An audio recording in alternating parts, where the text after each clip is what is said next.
भावैकान्ते पदार्थानाम् अभावानामपहनवात् सर्वात्मकमनाद्यन्तमस्वरूपमतावकम्।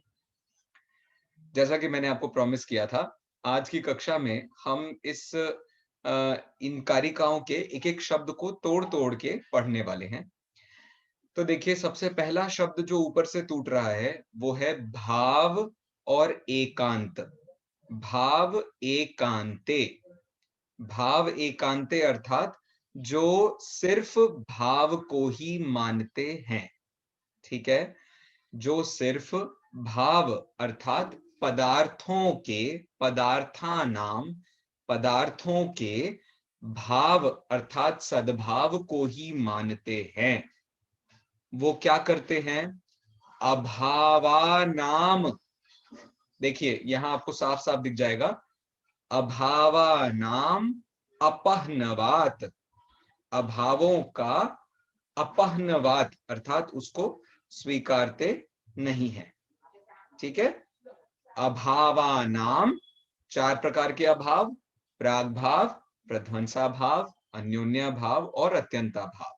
इन चार प्रकार के अभावों को अपहनवात, पहनवात अर्थात मानना और अपहनवात अर्थात नहीं मानना, उनको नकारना, उनसे विद्वेष रखना, उनको दूर भगाना, ये सब अपहनवात के अर्थ साहित्य में मिलते हैं, ठीक है? तो अपहनवात अर्थात पदार्थों के भावैकांत को मानने पर जो प्राग भाव, प्रध्वंसा भाव, अन्योन्या भाव और अत्यंता भाव हैं, इनका लोप हो जाता है, ये नष्ट हो जाते हैं। अब हो जाता है तो हो जाने दो, क्या दिक्कत है? अरे नहीं, बहुत बड़ी दिक्कत है। दिक्कत ये है, आप वस्तु को अनाद्यंतम अर्थात अनादि और अनंत, वस्तु को अनादि और अनंत, इसके साथ में सर्वात्मकम अर्थात सर्वात्मक और अस्वरूप मतलब स्वरूप रहित हो जाता है, ठीक है? यदि आपने अभाव को नहीं माना तो वस्तु का हमको अनादिपना, अनंतपना, सर्वात्मकपना और स्वरूप रहितपना ऐसा मानना पड़ेगा। और यदि ऐसा माना तो हे भगवान, ये आपका मत नहीं हो सकता। अतावकम अर्थात तावक अर्थात आपका, मतलब नहीं है। कौन? मत, आपकी विचारधारा, आपका धर्म, आपकी मान्यता, ये सब कुछ नहीं है। भैया, श्लोक सबको समझ में आ गया? किसी को भी श्लोक समझ में ना आया हो तो प्लीज हैंड रेज कीजिए। और यदि आपको श्लोक समझ में आ गया है और आप उत्तर देना चाहते हैं, ये श्लोक को पुनः एक बार पढ़ना चाहते हैं, तो आप फिर भी हाथ उठा सकते हैं। सर मैं अभी ज्वाइन की हूँ, प्लीज एक बार फिर से बता दीजिए। अच्छा ठीक है। देखिए, भावैकांते पदार्थानाम अर्थात पदार्थों के अरे भाव। अरे अरे अरे अरे, क्या हो गया? अच्छा, पदार्थों के भाव ऐकांते अर्थात पदार्थों के सिर्फ भाव को एकांत से मानने पर क्या होगा? अभावानाम अभावों का अपहनवात लोप हो जाएगा। अब लोप हो जाने से क्या दिक्कत आएगी? तो आपके मत से बाहर चले जाएंगे। अतावकम अर्थात हम आपके मत से बाहर चले जाएंगे। अरे कैसे चले जाओगे मत से बाहर? हम वस्तु को सर्वात्मक नहीं मान पाएंगे, हम वस्तु को अनादि और अनंत नहीं मान पाएंगे, और वस्तु का इसके कारण से कोई स्वरूप ही नहीं बनेगा। ये बात हमने यहां पर समझी है, ठीक है? सर्वात्मकम अनादि अंतम अर्थात आदि नहीं होगी, अंत नहीं होगा, स्वरूप नहीं बनेगा, और सारी वस्तुएं एक दूसरे में मिल जाएंगी। ये बहुत बड़ी दिक्कत हो जाएगी। यदि हमने अभाव को नहीं माना तो फिर संयम और अदिति आप ऐसा नाम कैसे दे सकोगे? ऐसा नाम तभी दे सकते हैं ना कि जब हम अभावों को माने। अभावों को माने मतलब संयम अदिति में नहीं है, अदिति संयम में नहीं है। और ऐसे ही वस्तु अनादि हो जाएगी। यदि आप अभाव को नहीं मानोगे तो वस्तु सिर्फ अनादि माननी पड़ेगी आपको। ऐसे यदि आप ऐसे यदि आप इसको अभाव को नहीं मानोगे तो वस्तु अनंत की हो जाएगी। मतलब अब अनादि अनंत हो गए तो तकलीफ क्या हो जाएगी? अरे हम तो वस्तु को अनादि अनंत मानते हैं। नहीं, इसमें दिक्कत ये हो जाएगी कि फिर आप जो भी काम कर रहे हो वो आप चालू नहीं कर पाओगे। जो भी काम आप खत्म करना चाहते हो आप उसे खत्म नहीं कर पाओगे। इसीलिए आपको अभावों को मानना आवश्यक है। और इसी के हिसाब से अस्वरूपम अर्थात कोई भी वस्तु का स्वरूप नहीं बनेगा। जब आप किसी को कोई नाम नहीं दे पाओगे, किसी काम के बारे में बात नहीं कर पाओगे, किसी भी काम को चालू नहीं कर पाओगे, किसी भी काम को खत्म नहीं कर पाओगे, तो किया क्या आपने भाई जिंदगी में? इतने सारे काम कर रहे हो, आपको मानना ही पड़ेगा कि अभाव नाम की वस्तु भी इस दुनिया में होती है। इस प्रकार से ये बात हमने यहाँ देखी। तो सीधा सा इस श्लोक का मतलब क्या हुआ? हे जिनेन्द्र देव, आपके मत में वस्तु का अनेकांत स्वरूप स्वीकार किया गया है। जो मात्र सद्भाव को ही स्वीकार करते हैं वे अभाव का लोप कर देते हैं, जिससे प्राग भाव, प्रध्वंसा भाव, अत्यंता भाव, अन्योन्या भाव का भी लोप हो जाता है। और ऐसा होने से द्रव्य क्रमशः अनादि, अनंत, सर्वात्मक और अस्वरूप हो जाता है।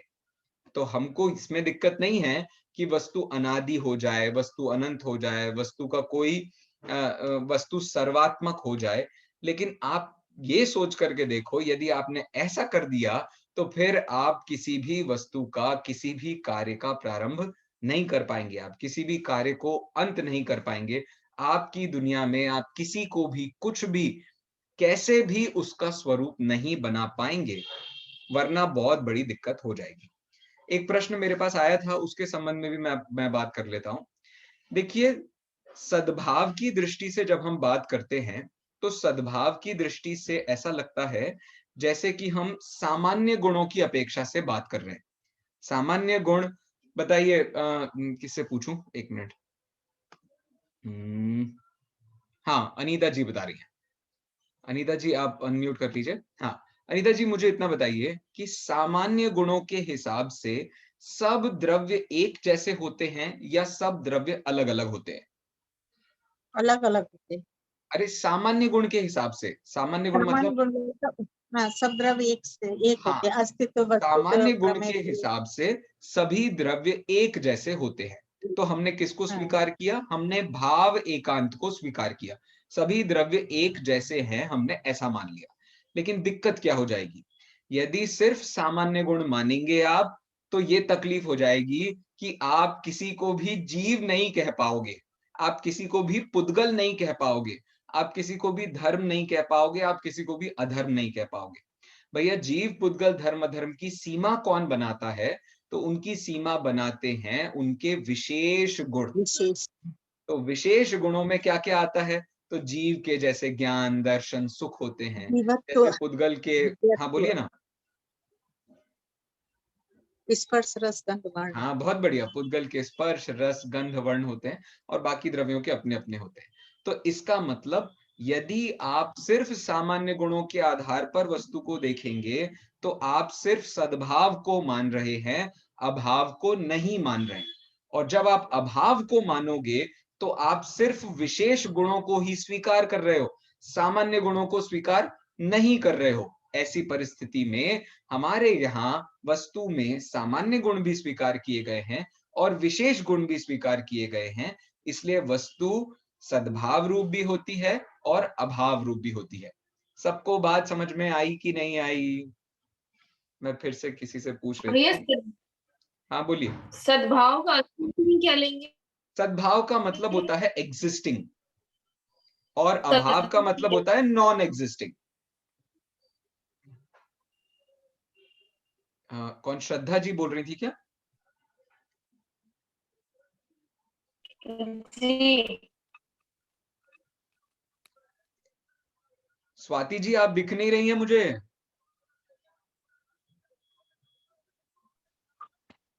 स्वाति जी हैं?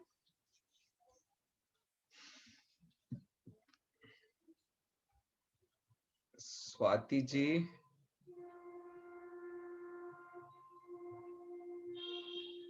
स्वाति जी सुन रहे हैं क्या हमको? चलो कोई नहीं, हाँ जी चलो। तो यहाँ पर आपको मेरे ख्याल से बात ख्याल में आ गई होगी कि हम ये बात करना चाह रहे हैं कि वस्तुओं के अंदर सामान्य अर्थात वस्तु के अंदर भावात्मकता भी होती है और अभावात्मकता भी होती है। यदि दोनों को नहीं माना हमने तो तकलीफ हो जाएगी। हम वस्तु के इंटरनल जितने भी गुण हैं उनमें सब में गड़बड़ी कर देंगे। ठीक है, कोई कुछ कह रहा है?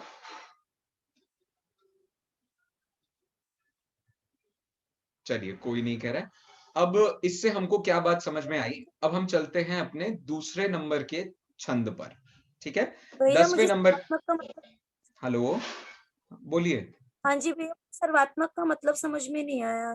अभी अपन आगे अन्योन्या भाव पढ़ेंगे तो ख्याल में आ जाएगा। सर्वात्मक का मतलब होता है सारी वस्तुएं एक दूसरे में मिल जाएंगी। सर्वात्मक का मतलब होता है सब रूप हो जाना, एक वस्तु एक रूप नहीं रहेगी, सब में मिल जाएगी। ये जो मैंने अभी आपको कहा था ना, जैसे अस्तित्व गुण के हिसाब से देखो आप, तो जीव, पुद्गल, धर्म, अधर्म, आकाश, काल, सब में अस्तित्वपना घुस गया। अब सब में अस्तित्वपना घुस गया तो फिर आप उसको जीव नहीं कह पाओगे, पुद्गल नहीं कह पाओगे, आप कुछ नहीं कह पाओगे, वो सर्वात्मक हो जाएगी। ठीक है जी भैया जी। जी जी, चलिए तो अब परिभाषाओं पर बात कर लेते हैं। मैं परिभाषाएं छुपा लेता हूं, अभी एक एक करके परिभाषा पूछ लेता हूं। चलिए, मैं जिसको भी अनम्यूट कर रहा हूं वो उत्तर दे दे। अच्छा, ऐसे नहीं पूछना पड़ेगा। श्रद्धा जी बताइए, प्राग भाव किसे कहते हैं?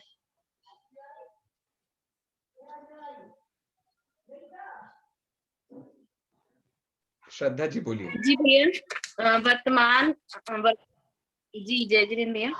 जय जिनेन्द्र, बोलिए। वर्तमान का में अभाव प्राग भाव कहलाता है। बहुत बढ़िया। वर्तमान का भूतकाल में अभाव को हम प्राग भाव कहते हैं। बहुत बढ़िया। कामिनी जी सुन रही हैं हमको? कामिनी जी बताएंगी प्रध्वंसा भाव किसे कहते हैं?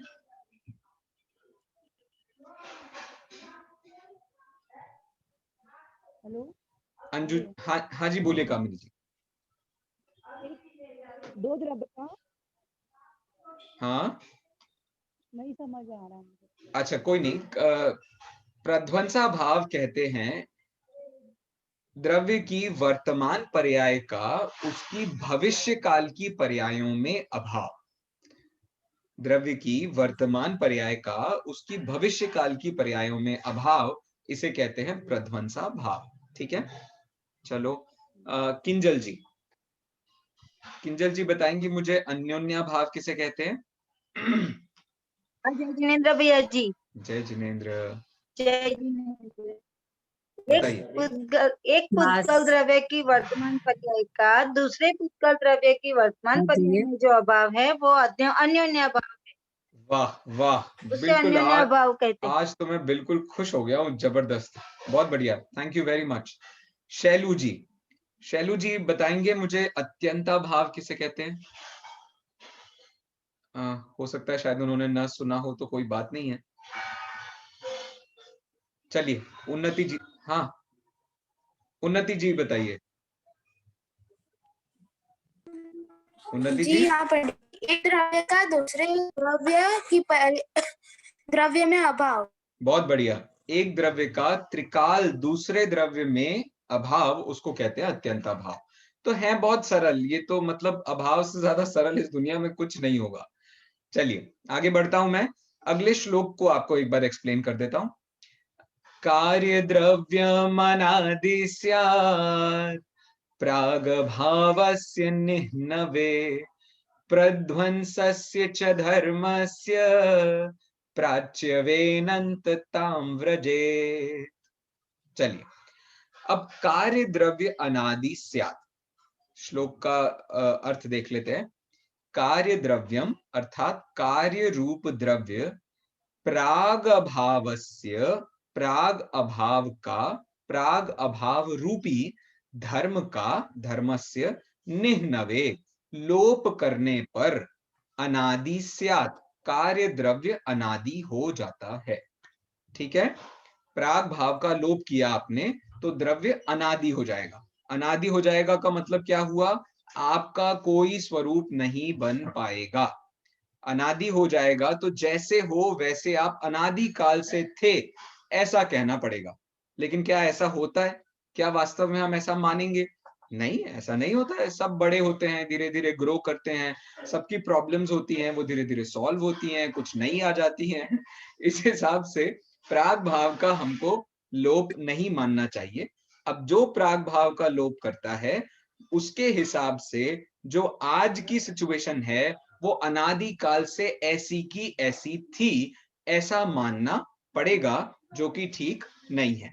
दूसरा देखिए, प्रध्वंसस्य च धर्मस्य, अर्थात प्रध्वंसा भाव नाम के धर्म का प्रत्यवे, त्याग करने पर, अच्छी तरह से त्याग करने पर, कार्य द्रव्यम अनंतताम व्रजेत, कार्य द्रव्य अनंतता को प्राप्त हो जाएगा। मतलब आज जो आपकी सिचुएशन है वो अनंत काल तक ऐसी ही रहेगी यदि आपने प्रध्वंसा भाव को नहीं माना। नहीं, ये बात भी सही नहीं है।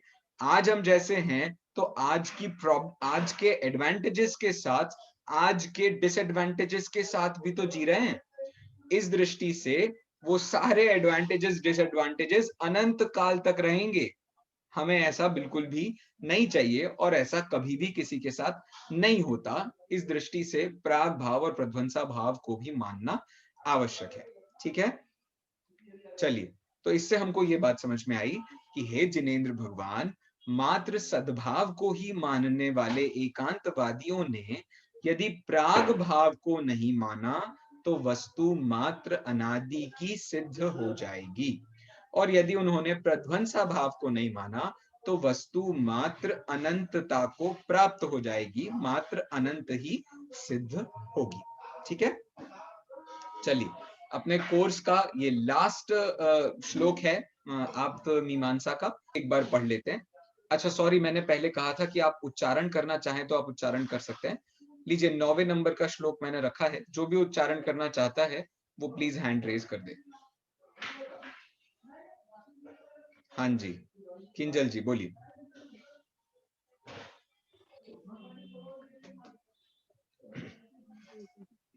जय जिनेन्द्र भैया जी। जय जिनेन्द्र, बोलिए।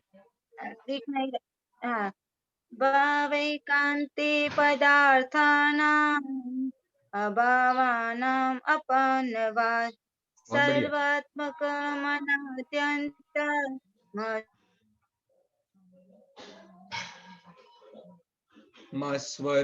स्वरूपमतावकम्।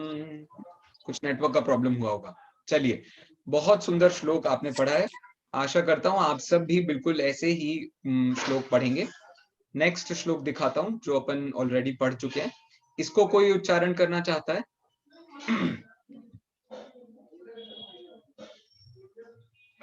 हाँ जी, इसका कोई उच्चारण करना चाहता है? हाँ हाँ हाँ, अंजू जी बोलिए।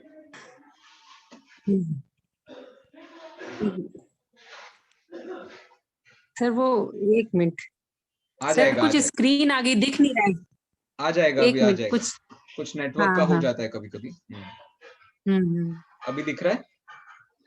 नहीं सर, ब्लैक बीच में कुछ स्क्रीन आ गई है। अभी दिख रहा है? नहीं आ रहा है सर।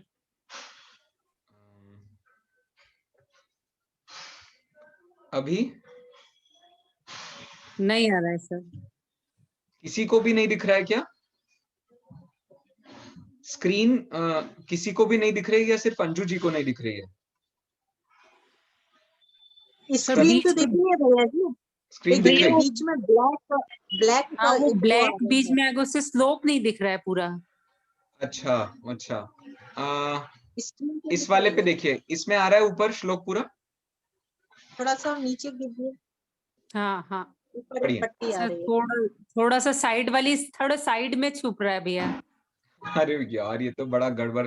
आप जितना दिख रहा है उतना पढ़ के देखिए। अच्छा, सर्वात्मकं तदेकं स्यादन्यापोह व्यतिक्रमे बहुत बढ़िया। अन्यत्र समवायेन व्यपदिश्येत सर्वथा। बहुत बढ़िया। क्या किसने पढ़ा है, किसने पढ़ा है? अंजू जी ने पढ़ा है। बहुत सुंदर अंजू जी, बहुत बहुत सुंदर पढ़ा है आपने। चलिए अब श्रद्धा जी 10वां पढ़ लीजिए प्लीज।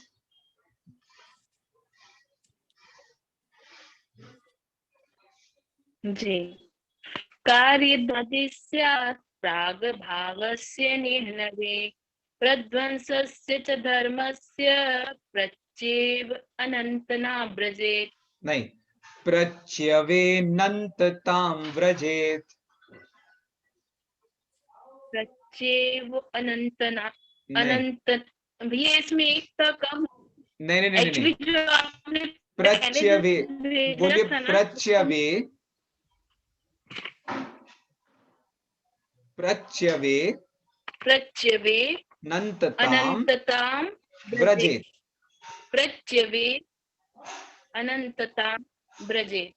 बहुत बढ़िया। वो अब वो जो अ है उसका लोप हो जाता है, इसलिए प्रच्यवे नन्ततां व्रजेत, है ना?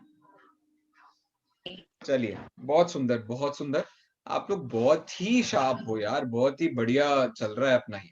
चलिए 11वें नंबर का श्लोक है, सर्वात्मकं तदेकं स्यात् अन्यापोह व्यतिक्रमे अन्यत्र समवायेन व्यपदिश्येत सर्वथा।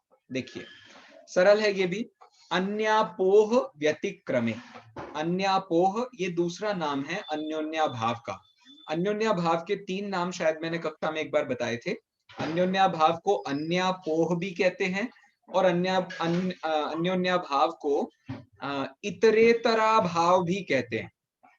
फिर से बोलता हूं, अन्योन्याभाव के 2 नाम हैं, एक अन्यापोह अभाव और दूसरा इतरेतर अभाव। तो अन्यापोहा भाव, अन्योन्याभाव और इतरेतरा भाव, ऐसे इसके 3 नाम मिलते हैं। ठीक है, तो अन्यापोह व्यतिक्रमे अर्थात अन्योन्याभाव का व्यतिक्रम, उल्लंघन, उसको नहीं मानने से क्या होता है भैया? उसको नहीं मानने से तत् एकम सर्वात्मकम स्यात्, अर्थात प्रवादियों को इष्ट वह एक कार्य द्रव्य सर्व कार्य द्रव्य रूप हो जाएगा, अर्थात एक द्रव्य सभी द्रव्य रूप हो जाएगा। वो एक पुद्गल द्रव्य सभी पुद्गल द्रव्यों के रूप में हो जाएगा, ऐसा अर्थ इससे निकाला जा सकता है। अन्यत्र समवायेन, एक द्रव्य का अन्य सर्व द्रव्यों में तादात्म्य मानने पर, अर्थात अत्यंताभाव को नहीं मानने पर, सर्वथा न व्यपदिश्येत, किसी भी प्रकार से उसका कथन नहीं किया जा सकता। आप, अरे कथन तो बहुत दूर की बात है, आप नाम भी नहीं ले सकते यदि आपने अत्यंताभाव को नहीं माना। क्योंकि आप जब तक किसी चीज का नाम लेते हो, तो मेरा नाम जैसे संयम है, तो इस दुनिया में बाकी सबका नाम क्या है? असंयम। मतलब असंयम, मतलब असंयम नहीं कह रहा हूं, संयम नहीं है, कोई और नाम है, इसलिए असंयम। कहने का मतलब इतना सा था कि इससे हमको ये बात समझ में आ जाती है कि आप नाम नहीं दे सकते किसी चीज को। यदि आपने अत्यंता भाव, अन्योन्या भाव, प्राग भाव, प्रध्वंसा भाव, इन सबको नहीं स्वीकार किया, तो आप क्या स्वरूप बताओगे किसी का? स्वरूप हमेशा 2 प्रकार से बताया जाता है, एक तो किसी चीज को एक्सप्लेन करके, और दूसरा उस चीज को किसी दूसरी चीज से डिफरेंशिएट करके। तो आप जब किसी चीज को एक्सप्लेन करने बैठते हैं तो उसको कहते हैं भाव, भावैकांत। और जब आप किसी चीज को एक्सप्लेन करने के साथ साथ दूसरी चीजों से डिफरेंशिएट करते हैं तो उसको कहते हैं अभावैकांत। तो एक्सप्लेन करना हुआ भावैकांत, उसमें जब जुड़ जाता है डिफरेंशिएशन, उसको कहते हैं अभावैकांत। इससे हम उस वस्तु के स्वरूप पर बात कर लेते हैं। तो इस हिसाब से हमने अभी तक जो विषय पढ़ा है उसके आधार से हमको ये बात साफ साफ समझ में आ गई है। कौन सी बात समझ में आ गई है? ये बात समझ में आ गई है कि हमको वस्तु का स्वरूप सीधा सीधा ख्याल में आना चाहिए, भाव रूप और अभाव रूप। दोनों ही प्रकार से वस्तु पाई जाती है, और यदि आपने दोनों में से किसी एक का भी अभाव कर दिया तो वस्तु का स्वरूप नहीं बनेगा। बस इतनी सी बात अपन ने पढ़ी है। इस पूरे विषय में आपको कहीं भी कोई प्रश्न हो तो आप अभी इस पर चर्चा कर सकते हैं, कोई भी प्रश्न हो तो ले सकते हैं। ठीक है, हाँ जी, नहीं तो मैं अपन आगे के विषय पर बात करना चालू कर सकते हैं। बोलो अदिति, कुछ इशू है? नहीं, ओके। नहीं। कोई और कुछ? हाँ, अंजू जी कुछ कह रही हैं? नहीं। नहीं नहीं, ठीक है। श्रद्धा जी कुछ कह रही हैं? नहीं। चलिए, देखिए, एक मेरे पास प्रश्न आया था, वो मैं आप सभी के सामने रख देता हूं। प्रश्न था अन्योन्याभाव जो अभाव है, ये अन्योन्याभाव में आप ऐसा कैसे कह सकते हो कि एक द्रव्य की वर्तमान पर्याय दूसरे द्रव्य की वर्तमान पर्याय रूप कभी हो जाएगी। मतलब अन्योन्याभाव का मतलब तो ये होता है कि एक द्रव्य की वर्तमान पर्याय दूसरे द्रव्य की वर्तमान पर्याय से भिन्न है। अब प्रश्न ये खड़ा हुआ कि अन्योन्याभाव हम किसे कहें? हम सिर्फ पुद्गल द्रव्य में इसको घटाएं या हम इसको सभी द्रव्यों में घटाएं? तो अब आप इसको पुद्गल द्रव्य में भी घटा सकते हो और आप इसको सभी द्रव्यों में भी घटा सकते हो। कैसे घटा सकते हो? जैसे एक द्रव्य को दूसरे द्रव्य से आप डिफरेंशिएट जब करते हो, तो अब जनरली हम उनको डिफरेंशिएट करते हैं उनकी वर्तमान पर्यायों से। कैसे डिफरेंशिएट करते हैं? जैसे अभी मैं जान रहा हूं तो मेरे जानने में कुछ चीजें आ रही है, लेकिन जैसा मैं स्क्रीन को देख रहा हूं, क्या आप भी इस स्क्रीन को ऐसा ही देख रहे हैं? नहीं, आपके देखने में वही क्लास में ऐसा नजर आ रहा है कि संयम भैया सामने बैठकर पढ़ा रहे हैं और हम सुन रहे हैं, और मेरे साथ क्या हो रहा है? मुझे सामने मेरी स्क्रीन पे मैं ही नजर आ रहा हूं, अपने हाथ हिला रहा हूं और बातें कर रहा हूं। इस दृष्टि से ये दोनों ही काम, आपके ज्ञान पर्याय में अलग काम हो रहा है, मेरी ज्ञान पर्याय में अलग काम हो रहा है। इस दृष्टि से उन सब में ये जो अपने अपने जो हमारे जीव द्रव्य हैं, उनमें भी वर्तमान पर्याय में अलगपना पाया जाता है। ये बात सबको समझ में आ गई?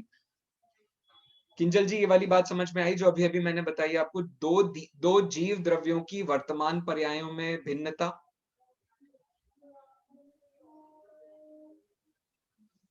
किंजल जी, ख्याल में आई क्या बात?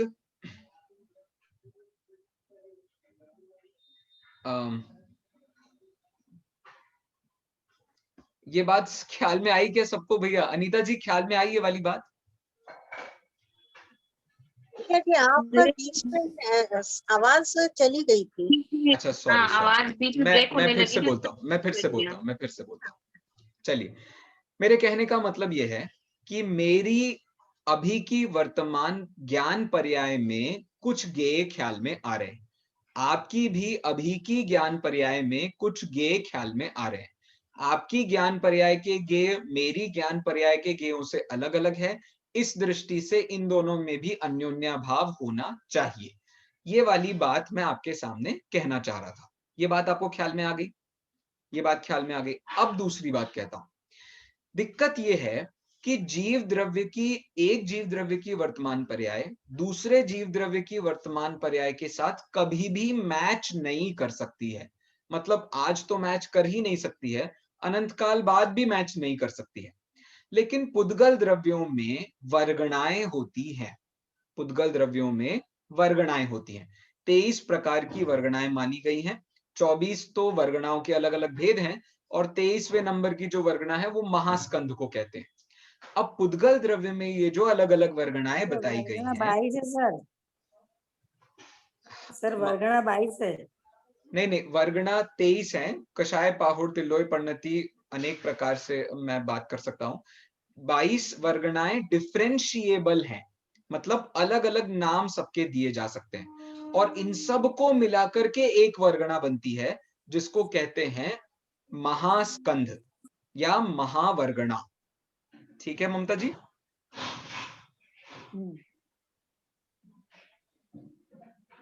आवाज जा रही है कि नहीं पता नहीं। जा रही है, ठीक है। आ रही, ठीक है।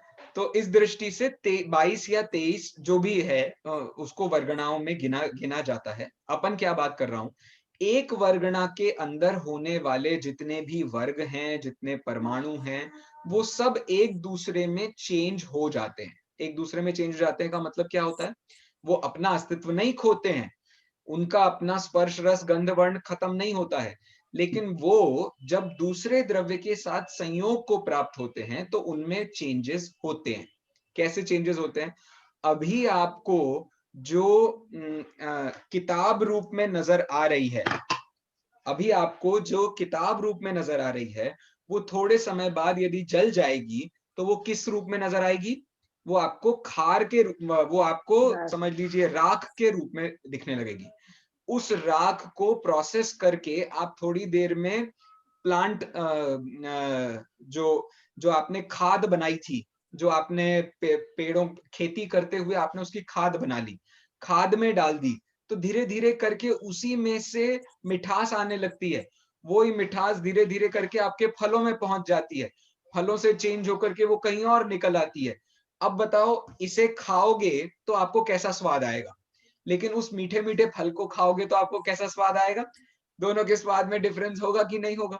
कहने का मतलब मेरा इतना सा था कि पुद्गल द्रव्यों में ये योग्यता होने के कारण इनकी वर्तमान पर्यायों में भिन्नता को फोकस करके परिभाषा बनाई गई है। बात समझ में आ रही है? लेकिन जीव द्रव्य के साथ कभी ऐसा नहीं होगा। मेरे को जो 3 लोक दिख रहे हैं, सिद्ध अवस्था होने के बाद भी उस दृष्टि से आपको 3 लोक नहीं नजर आएंगे, क्योंकि मुझे जो 3 लोक नजर आ रहा है उसमें मुझे मेरा ज्ञान जो हो रहा है वो तो तन्मय होकर हो रहा है, आपका ज्ञान ज्ञेय के रूप में हो रहा है। लेकिन अनीता जी, जब आप केवल ज्ञान को प्राप्त करेंगी तो आपको जो ज्ञान हो रहा है उस ज्ञान में मैं ज्ञेय के रूप में नजर आऊंगा और आप स्वयं उसमें ज्ञान रूप में, ज्ञान और ज्ञेय मिक्स रूप में दिखेंगी। इस दृष्टि से ये जो अन्य द्रव्यों की वर्तमान पर्याय है ये तो कंप्लीटली अलग अलग ही होती है, लेकिन पुद्गल द्रव्य में ये एक स्पेशल फीचर है कि उसकी वर्तमान पर्याय बाकी की वर्तमान, उसी के अन्य पुद्गल द्रव्यों की वर्तमान पर्यायों के रूप में सेपरेट सेपरेट होती है। बाद में कभी ये परिस्थिति बन सकती है कि वो एक जैसी भी बन जाएं। इस दृष्टि से वहां अन्योन्या भाव को बताना ज्यादा इजीली एक्सप्लेनेबल होता है, ज्यादा आसानी से बताया जा सकता है, ज्यादा आसानी से घटित किया जा सकता है। सबको बात समझ में आ गई क्या?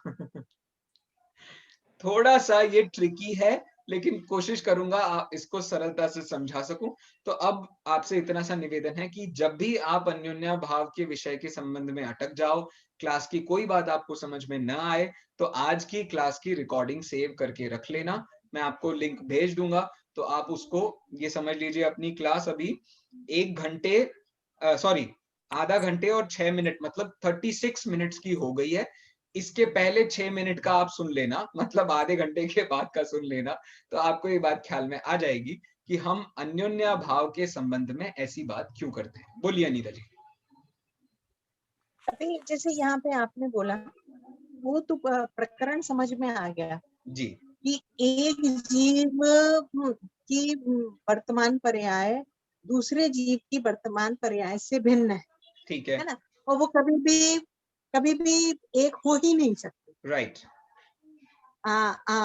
पुद्गल द्रव्य में मगर ये क्वालिटी है कि वो एक कभी ना कभी हो सकती है। यस ये तो अपन व्यवहार की दृष्टि से भी देखें, यदि धार्मिक हाँ। दृष्टि से नहीं देखें जी जी तो भी अपन ये कहते हैं ना कि वो जो Yes. मिट्टी है तो मिट्टी में मिल गया। Yes yes right. तो हाँ, ये जो व्यवहार में अपन कहते हैं ना कि शरीर मिट्टी है और वो मिट्टी में मिल गया, वो मिट्टी बन गया, तो ये तो अपन व्यवहार में भी, तो वहां अन्योन्य भाव तो मतलब ठीक है।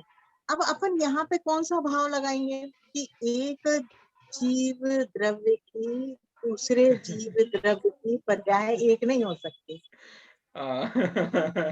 यहाँ कोई सा अभाव लगेगा कि नहीं लगेगा? बहुत बढ़िया। देखिए, उन्होंने उलझाने की पूरी तरीके से कोशिश कर ली है। नहीं नहीं, कोई बात नहीं।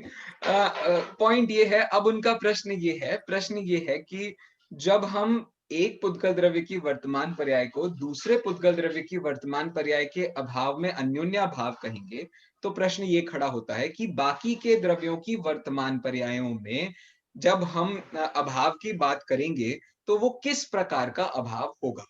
तो देखो, पहला उत्तर तो मेरे पास ये है कि आप इसे अत्यंताभाव में भी डाल सकते हैं, क्योंकि अत्यंताभाव त्रिकाल अभाव का नाम है, सिर्फ भूत और भविष्य के अभाव का नाम नहीं है, वो वर्तमान के अभाव का नाम भी है। इस दृष्टि से आप उसको उसमें भी डाल सकते हैं। दूसरा, अभी अपने पाठ की दृष्टि से हम जब पुद्गल द्रव्य में घटा रहे हैं तो एग्जाम में आपको पुद्गल द्रव्य के हिसाब से घटाना चाहिए। दूसरा उपाय क्या है, अन्योन्याभाव को आप सिर्फ वर्तमान पर्याय ओरिएंटेड देखो तो आप इसको बाकी द्रव्यों में भी घटा लो। तो सिर्फ कहने की बात बदलेगी, लेकिन प्रस्तुतिकरण ही बदल रहा है, वास्तविकता नहीं बदल रही है। सिर्फ परिभाषा में ही हम थोड़ा हेरफेर कर रहे हैं, लेकिन इससे सिद्धांत में कोई विरोध नहीं आ रहा है। बस इस दृष्टि से मैं ये बात आपके सामने कहना चाह रहा हूँ। ठीक है भैया, आशा करता हूँ ये पॉइंट सबको क्लियर हो गया होगा। पहले दिन से लेकर के हम इस पर चर्चा कर रहे थे। मैं एक बार श्रद्धा जी को लेना चाहता हूँ। श्रद्धा जी, ये वाला पॉइंट क्लियर हुआ क्या? जी भैया, मेरा क्लियर है। पक्की बात है? तो अब मेरे को एक्सप्लेन करो आप। जी, एक बार एक्सप्लेन करना पड़ेगा आपको मुझे। अभी अभी जो अपन ने बात की है अन्योन्या भाव के बारे में, उसको आप समराइज कर दो या एक्सप्लेन कर दो, जैसे भी। जैसे दो पुद्गल द्रव्य की पर्याय हमेशा एक जैसी रहती है, लेकिन कुछ समय के लिए वो एक की अलग अलग रहती है, लेकिन कुछ समय के लिए वो एक जैसी भी हो सकती है। जैसे Yes. उन्होंने बोला कि मिट्टी का घड़ा है, वो अपन ने पका दिया, वापस वो टूट गया, वापस मिट्टी में। इस तरीके से मतलब कभी वो एक जैसी अपन को एक जैसी भी मिल सकती हैं। बाकी जैसे जीव है, उसमें कभी एक द्रव्य का दूसरी द्रव्य में एक जैसा हो सकता है, क्योंकि पर्याय हमेशा अलग अलग रहती हैं और वो कभी एक जैसी नहीं हो सकती। वो अत्यंता है। क्या बात है, क्या बात है। अत्यंता नहीं, सॉरी, मतलब वो हमेशा नहीं, अलग सही है, अलग अत्यंता भाव भी कहना बिल्कुल जी। गलत नहीं है, आप कह सकते हो बिल्कुल अत्यंता भाव। बहुत बढ़िया, बहुत बहुत बढ़िया। हम लोग मतलब इस बार तो मुझे बड़ी खुशी अभी है कि हम आपने लोग सब बहुत गहरे। हाँ बोलिए। जैसे अभी आपने मतलब पुद्गल द्रव्य की बात की अपन ने, अन्योन्याभाव। जी,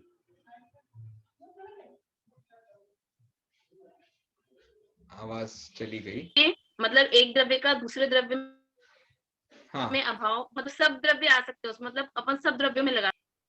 हाँ हाँ, बस बिल्कुल। वही, बस मेरे को डाउट हो रहा जी जी, वो मेरे ख्याल से ये डाउट सिर्फ था, आपका नहीं है, सबका ही मेरे है को ये थोड़ा डाउट। सा डाउट लग लेकिन रहा था कि जनरली, सब द्रव्यों में लगा। जी जी जी, समझ गया समझ गया। तो जनरली समझ लीजिए, आप अन्योन्या भाव को वर्तमान पर्याय सापेक्ष देखें तो आप सब द्रव्यों में भी घटा लें, लेकिन द्रव्य सापेक्ष देखें तो पुद्गल द्रव्य में ही घटाया जाएगा। इस दृष्टि से ये सब परिभाषाएं तैयार की गई हैं, तो हमको उसी गंभीरता से उनको समझना भी चाहिए। बस इतनी बात है। तो जिनवाणी में प्रस्तुतिकरण बदल जाते हैं, लेकिन बात नहीं बदलती है, तो बात ना बदले इसी का नाम तो स्यादवाद है। ठीक है भैया, तो आशा करता हूं आपको ये वाला टॉपिक अच्छे से समझ में आ गया होगा। इसमें कुछ पढ़ने का रह गया था क्या पिछले हफ्ते? पिछले हफ्ते चैप्टर में से कुछ पढ़ने का रह गया था क्या? हाँ, लाभ लाभ रह गए थे। अच्छा, लाभ। एक सेकंड, मैं एक बार सर्च करता हूं, मुझे मिल जानी। किसी के पास में पीडीएफ हो तो वो प्लीज एक बार खोल करके पढ़ना पसंद करेगा।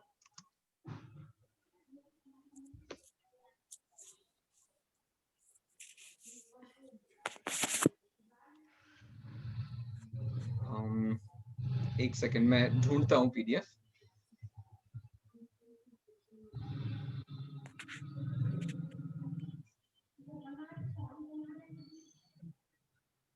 अरे बाप रे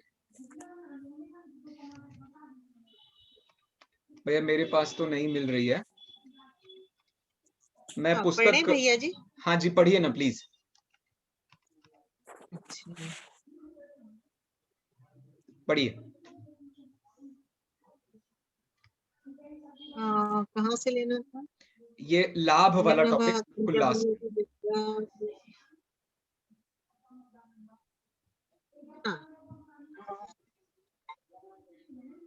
चलिए। आचार्य सुमंत भद्र, ज्ञानावरण कर्म के क्षय के कारण आत्मा में केवल ज्ञान होता है, ऐसा मानने वाले ने क्या भूल की? जिज्ञासु, उसने अत्यंत भाव को नहीं माना, क्योंकि ज्ञानावरण कर्म और आत्मा में अत्यंत भाव है, फिर बहुत एक बढ़िया। द्रव्य के कारण दूसरे द्रव्य में कार्य कैसे हो सकता है? बहुत बढ़िया, बहुत शंका, बढ़िया।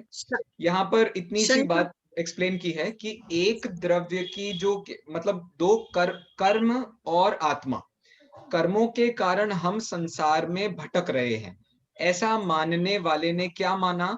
उसने ये माना कि कर्म मुझे संसार में रुला रहे हैं। लेकिन क्या संसार में कर्म रुला रहे हैं? कर्म तो पुद्गल द्रव्य है, और तुम जो रुल रहे हो, तुम्हें जो दुख हो रहा है, वो जीव द्रव्य है। तो क्या जीव द्रव्य पुद्गल द्रव्य रूप कभी हो सकता है? नहीं। इस दृष्टि से कर्म तुम्हें नहीं रुला रहे हैं, तुम खुद एक तो कर्मों को इनवाइट करते हो, और बाद में जब वो आ जाते हैं तो रोना चालू कर देते हो। ये सब अलाउड नहीं है, ये गलत बात है बिल्कुल। चलिए आगे बढ़ते हैं।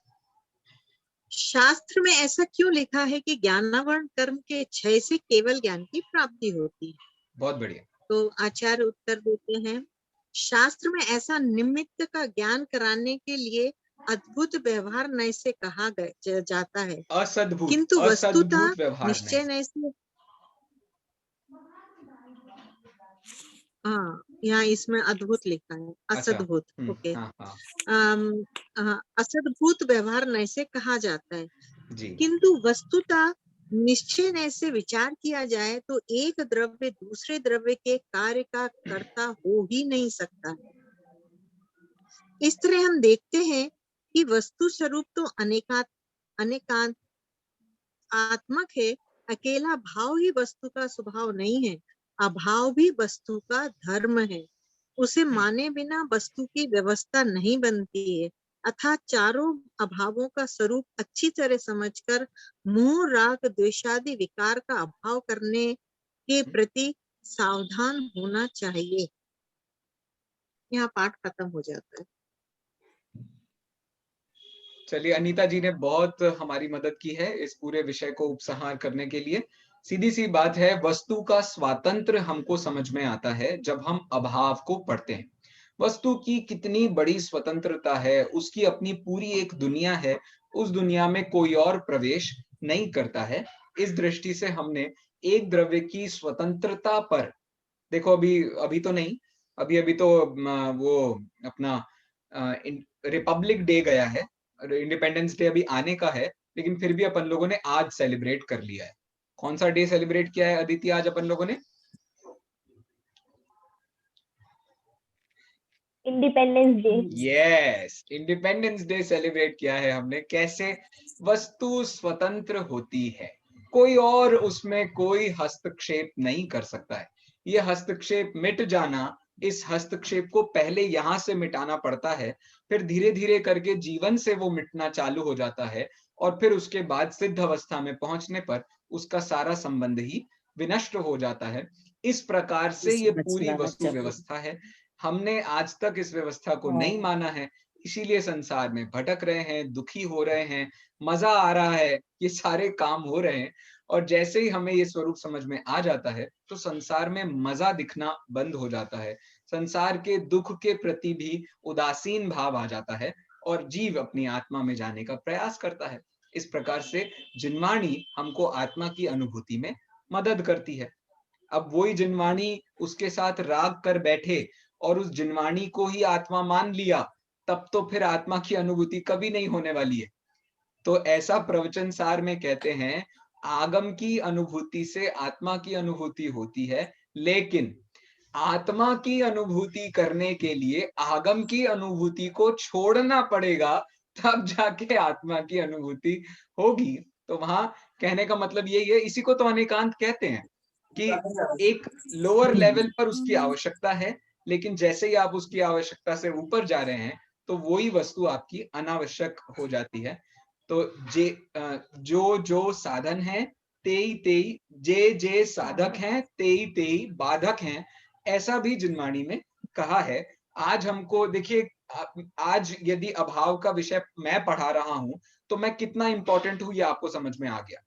लेकिन प्रॉब्लम ये है ना कि आपने यदि मुझे इंपॉर्टेंट समझ लिया तो आपने उस इंपॉर्टेंस को छोड़ दिया है जिसका नाम आप स्वयं हो, अर्थात आत्मा हो। तो आत्मा का इंपॉर्टेंस आना चाहिए, टीचर के इंपॉर्टेंस से कोई लेना देना नहीं है। लेकिन हाँ, जब तक आपको वो इंपॉर्टेंस का लेवल नहीं मिल जाता तब तक आपको वो टीचर का इंपॉर्टेंस भी इंपॉर्टेंट होता है। इसीलिए जैन धर्म में उन्होंने 6 प्रकार के आवश्यक बताए हैं। 6 प्रकार के आवश्यक मतलब क्या है नाम भैया? 6 आवश्यक के देव पूजा, गुरु उपासना, स्वाध्याय, संयम, तप और दान। ये सब क्यों बताए गए हैं? तो इनमें बाहर के साधनों के साथ साथ आत्मा के साधनों को भी जोड़ा गया है, जिससे कि आपको सारा का सारा वस्तु स्वातंत्र ख्याल में आए।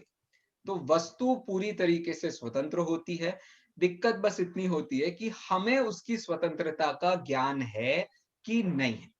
जैसे ही उसकी स्वतंत्रता का ज्ञान हो जाता है तो इसी को भेद विज्ञान कहते हैं, इसी को सम्यक ज्ञान कहते हैं, इसी को सम्यक दर्शन कहते हैं, इसी को आत्मविश्वास कहते हैं। दुनिया में आत्मविश्वास की कितनी कीमत है?